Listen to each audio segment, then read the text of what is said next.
This is a strategy to make a narcissist miserable and regret having made you broken and suffering. Approaches for dealing with narcissists.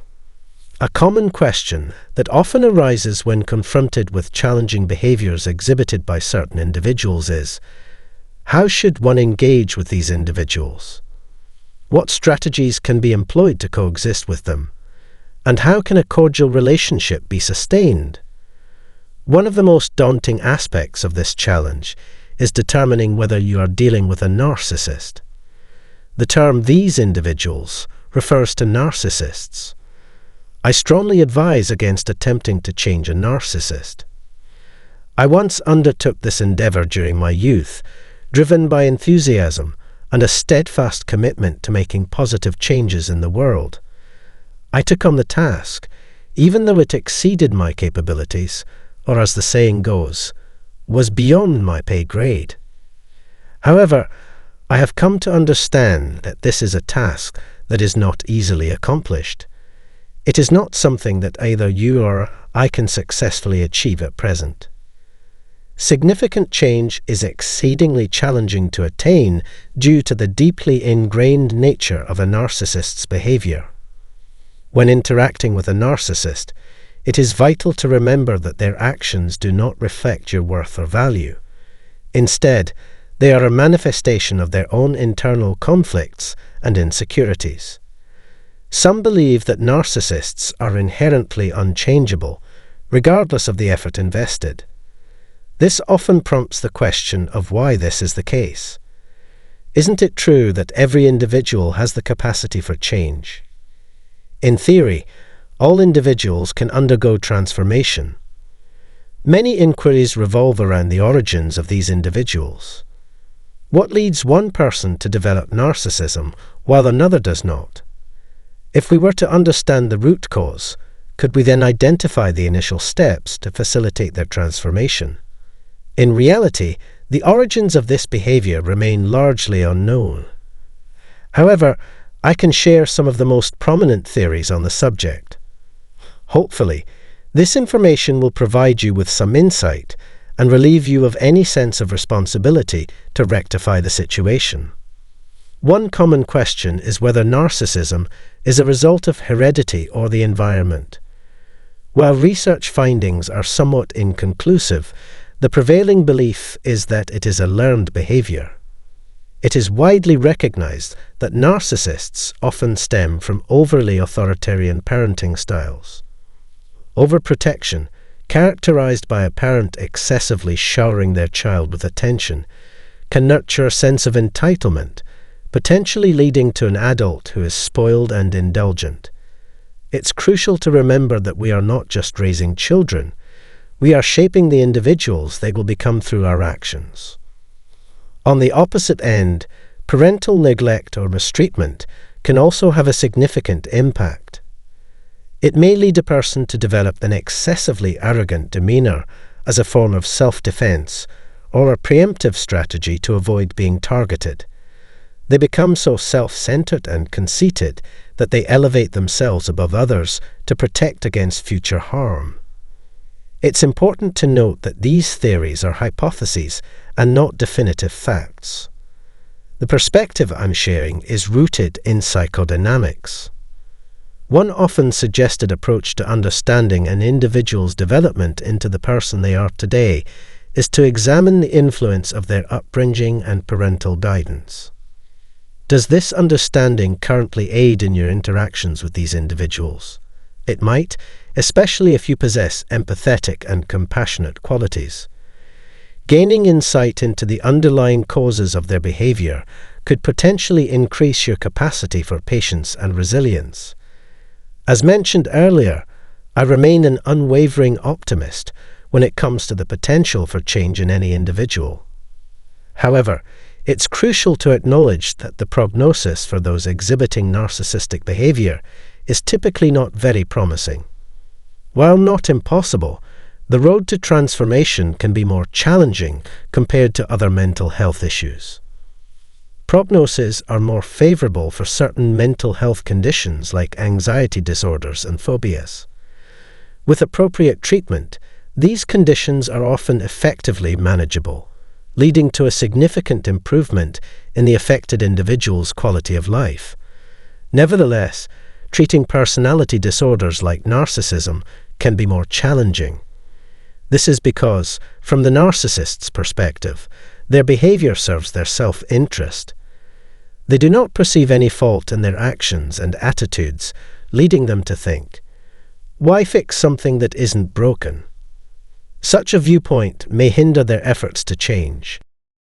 Narcissists typically respond negatively to criticism and suggestions for improvement, primarily because they fail to recognize any flaws in their own behavior. They view themselves as exceptional, unique, and superior to all others, residing in a fantastical realm where they are of the utmost importance and the center of their own universe. From their perspective, what needs fixing exactly? According to them, the issue lies with everyone else, not themselves. Their potential responses often include phrases like, "You need to catch up," or "It's your problem, not mine." As you've heard me say before, what you refuse to acknowledge cannot be changed. This is especially applicable to narcissists who vehemently resist acknowledging any issues. So, why would they feel the need for self-improvement or maintain a personal development to-do list? The simple answer is that they wouldn't. Most individuals with personality disorders do not maintain such a list because they are content with their current behavior. They believe their actions protect them and aid in achieving their objectives. Once it becomes clear that a narcissist is resistant to change, what steps should one take? Learning how to manage them becomes the solution. It's essential to resist getting ensnared in their negative energy and refrain from getting drawn into their egocentric whirlpool, which can pull you into an endless abyss where their demands can never be satisfied. I would recommend starting by setting clear boundaries and recognizing that it's not your responsibility to correct their behavior. Even if it were your job, the likelihood of successfully altering their conduct is minimal. Furthermore, it's crucial to ensure that they do not influence your self-esteem. Allowing them to determine your self-worth in any relationship, whether it's romantic, familial, or professional, will put you at a disadvantage. Their approach to feeling superior often involves belittling others, a behavior I refer to as leveling. To maintain a sense of superiority or equality with others, they either inflate their own self-worth or diminish yours to avoid feeling inferior. Recognizing this behavioral pattern is crucial to safeguard your self-worth when dealing with a narcissist. Narcissists are perpetually vigilant in avoiding a subordinate position, relentlessly striving to prevent others from gaining the upper hand. If you possess a strong sense of self-worth, a clear understanding of who you are, and feelings of confidence, contentment, and alignment with your authentic self, they may find this intolerable.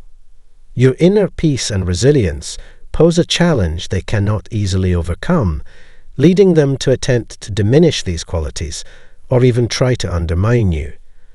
To prevent this, it is essential to establish boundaries and remain steadfast in resisting their manipulations, thereby avoiding becoming a target of their harmful actions.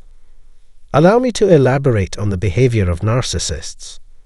These individuals tend to make statements that provoke defensive reactions in most people and violate their rights. It is crucial to differentiate between assertiveness and aggression in this context.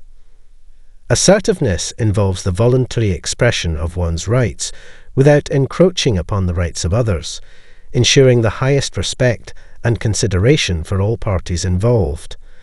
Aggressiveness, on the other hand, not only includes asserting one's rights, but also disregarding and infringing upon the rights of others. This behavior is often associated with narcissists. They frequently employ the manipulative tactic known as gaslighting, which I'd like to explain further. Gaslighting is a form of psychological manipulation where the narcissist deliberately leaves the target to question their perceptions, memories, or reality. The aim is to introduce doubt, eroding your confidence in your understanding and making you rely more on their interpretations. By undermining your trust in your own judgment and destabilizing your mental state, they gain power and control over you using this method. Understanding this strategy is crucial for effectively interacting with a narcissist while safeguarding your rights and mental well-being. When dealing with a narcissist, you should be prepared for a barrage of gaslighting techniques. They will present information in a way that attributes every flaw and mistake to you, regardless of the actual circumstances. Certain phrases will be repeated, some of which I've mentioned before. I didn't say that. I'm not upset. It's not a big deal. Why are you being so sensitive? Why are you making a mountain out of a molehill? And what's wrong with you? They consistently insinuate that there is something wrong with you and readily provide an answer to that question. Your sensitivity is excessive. These are the typical phrases used by narcissists to engage in gaslighting. Their aim is to make you doubt your own perceptions and emotions, leaving you feeling responsible for the issues at hand. It's a manipulative strategy that absolves them of responsibility by shifting blame onto you. Successfully dealing with a narcissist involves recognizing these phrases and understanding their intent. I want to express my gratitude for joining me in exploring and understanding the complex realm of narcissistic behavior today. I hope this discussion has shed light on some aspects of recognizing and appropriately responding to such situations. Remember the importance of setting boundaries and protecting your mental well-being. If you found this information helpful, please consider liking, sharing, and subscribing to our channel for more insightful content. You are also welcome to share your questions, comments, or personal experiences in the comments section below. Let's continue this dialogue and offer mutual support as we navigate these challenging interactions. Stay strong, stay informed, and take care of one another until next time.